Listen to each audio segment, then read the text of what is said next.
rubrique immobilier.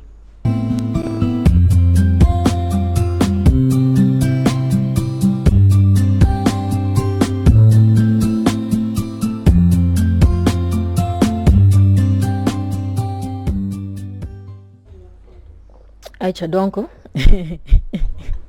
waaw damay ndékki de mënu see ñàkk si la bokk vraiment il faut mu am quelques gourdes de café moom mën a nekk bi tuuti parce que Charles daf ñuy toppatoo donc il faut ñu wane ne daf ñuy toppatoo daal Aïcha donc Khoudoss ñu daal di la bàyyi ñu waxtaanee li nga xamante moo di érosion côtière. waaw ñu ànd ak Bassirou Ndiaye yow nga nekk environnementaliste nekk itam coordonnateur national du parti politique écologiste Alliance des Verts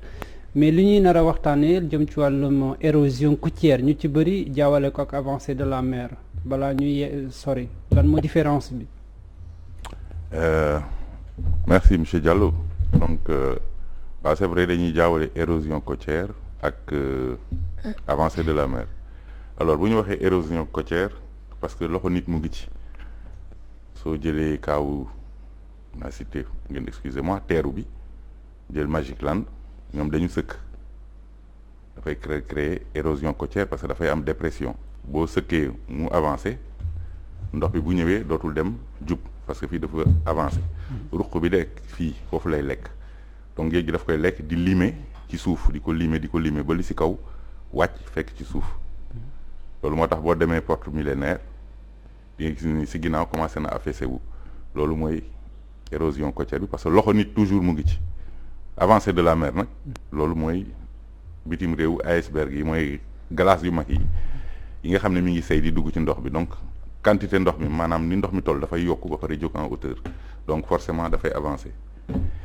mais géej nag nañu xam ne 3 centimètres rek lay avancer par at. mooy ñaata. 3 centimètres. 3 centimètres par at. par at la géej di avancer donc coow li à 90% loxo nit moo ci nekk. voilà loolu mooy dëgg bi. mais loolu est-ce que c'est parce que li ñuy constater le plus souvent chaque année dañuy daal di ne géej bi mi ngay avancer nga ne 3 centimètres normalement ça ne devrait pas être tellement visible. moo tax ma ne la à 95% érosion côtière bi mooy provoquer loolu dañuy sëkk que ce soit dans le port muy attaquer Gorée boo demee Gorée façade bi nekk sud-ouest. dafay lekku dafay daanu parce que géej gi da koy song parce que port ñi ngi sëkk am na benn 11 hectares bu ñu yokk ci côté géej gi mu jàkkaarloo Gorée parce que xeer yi dem Ndar pour travaux yi ñuy def foofu gaz beeg yooyu xeer yooyu 16 tonnes lay peser foofu lañ koy defaree loolu tax ñu sëkk 11 hectares si géej gi pour soog ko yóbbu Ndar donc loolu dafay am effet ci géej gi dina laal Gorée dina laal côté Yarax bi dina laal Rufisque parce que Rufisque coow li lan moo tax Rufisque di lekku yeneen côté yi lekk wuñu parce que Rufisque dafa déporté wu par rapport ak port bi dafa nekk diggante Gorée ak port bi ndox bi bu wiiree Cap Manuel bu ñëwee dafa am luy jàll kaw am luy jàll ci digg bi mais liy jàll ci digg bi léegi yow loo gën a fat rek ndox bi bu ñëwee day gën a pousse loolu tax dépression bi day gën a dem lu mooy indi problème bi. donc loolu mooy gën a yokk que ne ñu constater que ne saa su ne géej bi mu ngay lekk kër yi. mais il faut mu lekk kër yi c'est normal ndox il faut mu dem kenn mënu ko téye donc même boo ko songee dina ñëwaat song la loolu moom yàgg na fi donc li ñuy wax ci littoral bi yëpp quasiment problème yooyu la ay affaire u sëkk la boo demee ci corniche bi yëpp dañ ko sëkk dañuy jël ay xeer di pousse ba am superficie ñu tabax ay kër te ñi koy def yëpp. ñi ci ëpp ci ñiy jiite réew mi lañ wala waa ñiy jiite réew mi nekk seen i mbokk ñu di ko def ñu jox leen ay këyit yi kan moo koy joxe waa urbanisme ak cadastre la loolu c'est l'état mooy re police ak gendarmerie yor descos wala sanctionné baadoolo bi bu ko defee du yendu te dina tëdd ñaari atu kaso wala juróom mais borom kattan bi bu ko defee dañ koy négocier mu yor ay këyit yu baax ak yu bon a yem donc teguñu ko ci yoon tey Dieu est juste. non yoon may nañu construire fa seulement que. yoon mayewul ñu construire ko bul waxati loolu yàlla code qui défend le littoral bul waxati loolu amul fenn. mais ñi jógee littoral bi dañuy autoriser boo fay installé wu dara mu nekk loo xamante ne mën nañ ko démonter à tout le temps loolu au moins. ça c'est pas une autorisation de construire loolu la ñuy wax c'est un papier que la mairie te donne à titre précaire et révocable précaire et révocable suñ la ko waxee doo tabax da ngay def loo xam ne mën nañ ko démonter comme ñiy teg mbaar di jaay ay huîtres ay voilà yooyu jaay ci restaurant yu ndaw yi yooyu mën nañ ko permettre nga teg benn boutique parce que nit ñi bu ñu ñëwee dañuy mar naan utilité publique la yooyu mën nañ ko accepter mais nga yor say milliards ñëw jaay doole indi say ndaraan wàcce suuf sëkk demal côté Dantec bi nga xool li ñuy def je peux te citer des noms du ma ko def mais xam nañu ñan ñoo koy def littoral bi yëpp ay politiciens ñoo fi dëkk littoral bi yëpp cat ba cat ay politiciens ñoo fi dëkk ñoom ñoo ne ñoo jub ñooy jubal ñooy yor réew mi ñooy jubbanti réew mi te ñoom jubuñu réew moom foo bëgg mu dem mais du dem fenn il faut que ñu sérieux ci li ñuy def il faut que ñu am c'est-à-dire politique environnementale bi il faut que ñu appliquer ko à tous les niveaux bàyyi di ségrégation bi. est-ce que loolu rek mooy nekk la cause de l'érosion côtière aussi. non quand on parle érosion côtière nga wax. waaw wala avancée de la mer ngay wax ça dépend ci li nga bëgg a wax. non érosion pas côtière bi ñuy avancée de la gis mer. fii loxo nit ñi ñoo si nekk. loolu la yaa ngi gis ñu ngi sëkk di avancer il faut que mu am mais ndox mi da nga ñëw yow sa parking boo ñëwee fekk oto gaare fa di nga gaare ji feneen. c'est tout à fait normal ndox bi tam bu ñëwee fekk fii ñu sëkk ko dina dem dugg feneen. mais ni mu fay duggee doole bi muy ñëwee day yàq. mais monsieur Ndiaye bu weesoo sëkk beex yooyu noonu tamit des fois nga gis yenn ci ay charrette nga xam ne dañuy dem au bord de la mer suuf si nga xamante ñu ngi koy tibb di ko dem di ko jaayewaat loolu tamit comme tu as dit tout à l'heure érosion côtière loxo nit ñi mi ngi ci biir loolu tamit bokk na ci cause yi je pense bien. mais loxo nit la ba léegi. moom laa la wax. géej 3 centimètres lay avancé par an damay profiter ci occasion bi di remercier gendarmerie environnement. parce que dañuy def ay opération yu doy waar ci li ngay wax soo demee côté Cambérène bi jàpp jàmmalaay bi surtout charrette yi dañuy tibb suuf si jël ko di ko jaay nit ñi di ko tabaxee gis nga sa jëlee say millions di jaay jublang ba jël ko tabaxee jël suufu géej boobu tabaxee ko sa kër yaa ngi exposer sa njaboot parce que xorom bi nga jël sa fer jënd ko lu cher jënd sa ciment jël xorom bi muure ko mi ngi mel ni nga jël poson diw ko sa yaram tëdd kon danger yow da ngay dee sable de mer dañ koy traité dañ ciy sotti ndox eau douce mu wàcc loolu nit ñi xamuñu ko borom sare day ñëw jaay la rek nga jënd nga def ko toit nga tëdd mu màbb sa kaw nga wàcc liggéey donc Sénégal il faut ñu def attention li ñuy def sàcc da lay lor sàcc boo xam ne da lay lor na da nga koy bàyyi jël suuf jaay ko doomu aadama même yow bu fekkee dëkkoo ci jaay nga ko dem mu dugal si njabootam 10 ans après wala 20 ans mu daanu ndax suuf boobu lekk na fer bi plafond bi wadd seen kaw ñu ngi nelaw bàkkaar bi yow yaa koy yóbbaale loolu na ci nit ñi bàyyi xel moo tax loolu dañ ko war a bàyyi ba pare dafay yàq ndax day tax géej gi dox ci kaw kër yi parce que suuf bi dafa am loo xam ne su géej gi ñëwee moo koy contenir naan ko ndoxu taw bi ñëw mu naan donc loolu boo ko dindee surface plate ngay am te loo gën a gas mu gën a wàcc bu gënee wàcc géej gi day gën a dem te pant xam nga ne lu muy indi doole lay ñëwee soo jëloon dërëm di ko yéegal nii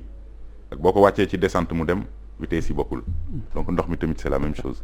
donc il faut que nit ñi delloo si seen xel gëm yàlla xam ni géej gi du fawukaay yàlla nature bi daf lépp la programmé lépp tout est programmé ndox mi am na fu muy noppaloo am na place bu jën bi di juree am na luy régénérer ndox bi muy yëngu boo demee côté bi muy yëngu soo demee côté bii ci ginnaaw du yëngatu côté yaraax bi du yëngatu foofu lañ la naan la mer est d'huile géej gi dafa tàlli moo tax mu am baie li ñuy wax paas géej gi ñëw jën yi di fa nen bu jën bi jógee Europe dugg si Rome Mauritanie bu duggee foofu lay njëkk a taxaw nen fa jur doom yi màgg mu dem ak ñoom géej mool bi bu dawee mën a am dara mais foofu yàq nañ ko ci environnement la ñuy wax donc jën bi mënatu fa dëkk mënatu fa nen cela veut dire que le fait que l'action humaine provoqué yooyu yëpp day tax ne au moins aussi mën a wàññi tuuti productivité jën yi nga xam ne tamit dañ koy am. gis nga bu ñu bëggee suñu géej gi baax. suñu mool yi bañ a dem immigration comme ni ngeen koy waxee. il faut ñu respecter géej gi. géej ak suuf yàlla moo ñu ko jox daf ñu ko sàkkal du pour rafetaay rek mais dañ ci war a dund war ci noyyi jëriñ ci ay nit. looloo tax yàlla bàyyi ko fi moo ko sàkkal boppam waluñu ko yàq. wala ñu foowee ko suñ ko defee gis ko tey Sénégal bu jën jeexee du ñu def. jéggaane rek. ñëpp mënuñ jënd kilo yàpp 3500 c'est pas possible. mënuñu ko kenn mënu ko fi en tout cas salaire mayewu ko ñii nguddal nag waxuma seen wax mais salaire rek non mayewul nga mun a jënd yenn niveau de vie ñu ko fi am bëriwul donc suñuy wax dañuy xool fi askan bi féete parce que man du ma wax ak ki nga xam ne denc na xaalis wala nga xam ne carte d'identité doomam dañ ci bind profession ñu bind ci héritier parce que bàyyam bu dee day doon ay milliards waxuma ñooñu il ne m'intéresse pas mais askan bi laay waxal suñuy wax il faut que ñu xool yi nga xam ne seen pouvoir d'achat yeggul foofu donc jën bi la ñu am ñaata nit ñoo siy dund mool bi doomam jabaram ñëpp ci tefes gi lañ nekk amuñu soxla feneen boo leen ko xañee c'est toute une population ngay rey donc il faut que ñu def ndànk ci li ñu yàlla bàyyil ñu sàmm ko bu baax boo defee ñu am lu ñu jëriñoo mën a jëmbat ay garab déforestation bi ñu bàyyi ko këriñ bi fan lay jógee këriñ fan lay bu seddaay ñee ñëpp a ngi jaaru mais kenn du laaj fan la këriñ bi xam naa dinañu amaat occasion di yaatal ci wàllu këriñ bi surtout Awa Condé bëggoon naa ñu taxaw ci li nga xamante ni mooy pollution vu que tey jii askan wi ci boppam ñoom ñooy yàq li nga xamante ni mooy seen moomeel tey ñu jël ay xeetu salte ay mbalis ay xeetu yàq-yàq yi nga xamante ni ñu ngi koy dugal ci biir géej ban impact la am ci suñu dund. bon moom laay wax xam nga li ñuy dugal ci géej gi état moo ko njëkk a commencé état ndox yi ngay gis ci dëkk bi yëpp géej lañ koy sotti ndoxu taw rek moo ci sell beneen ndox sellul. industriels yi ay milliards la ñuy récolter par at seen ndox dañuy liggéey mu am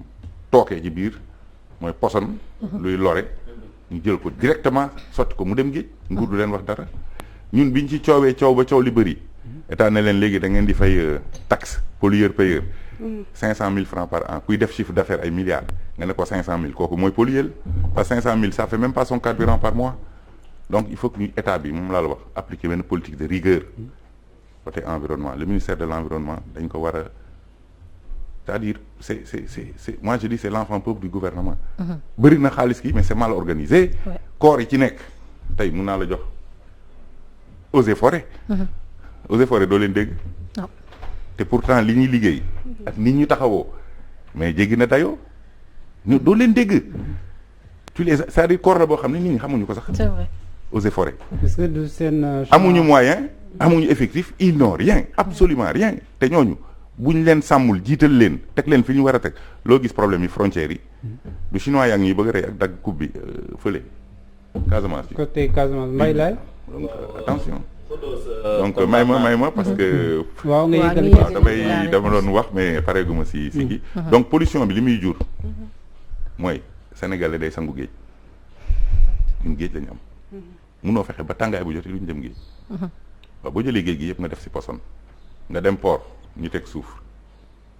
Senelec indi bateau boo xam ne dafay dégager bu saxaar buy génne dioxyde de soufre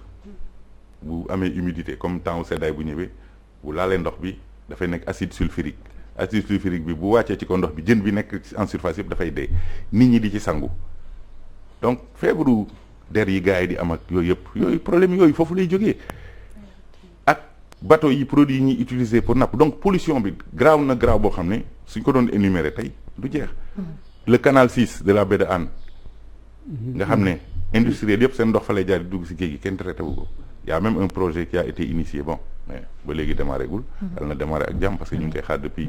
années 80 yi donc yooyu yëpp dafa nekk ay facteurs yu xam ne nguur moo ko war a réguler lijjanti ko saytu ko mais nguur dafay seetaan dina wax poser ay acte mais du contrôler nguur bi seetaanee askan wi yeewu parce que askan wi la plupart ñoom ñooy jël tamit mbir yi di ko fa def quand même xam nga balaa nga naan naam ne fa même waajur bu yoree këram di ñibbi si 3 heures du matin di yeewu fajar di dem du xam lu xew si kër gi dëgg nguur dafa war a présent taxaw am na loo xam ne nit bu ko mais lu tax yow doo fekk policier mën nga gis ko fekk policier taxaw rek mu presque wala gendarme mais amul li tax ba loolu amul loolu moo war a tax ba leneen li warul am malheureusement waxtu bi dem na incha allah may ma ko boobu kese waaw d'accord bàyyi ma jàpp si donc waxtu bi daf ñoo dab xuddoo il faut que ñu daal di jaajëfal la mais dañuy jaajëfalaale monsieur Ndiaye ci li nga xamante moo di disponibilité bi xam naa on aura d'autres occasions incha allah amaat la sur ce plateau parce que man mii doyalu ma may tam doyalul incha allah maa ngi remercier bonne continuation merci beaucoup une émission bi baax na et puis dafay yete je suis souvent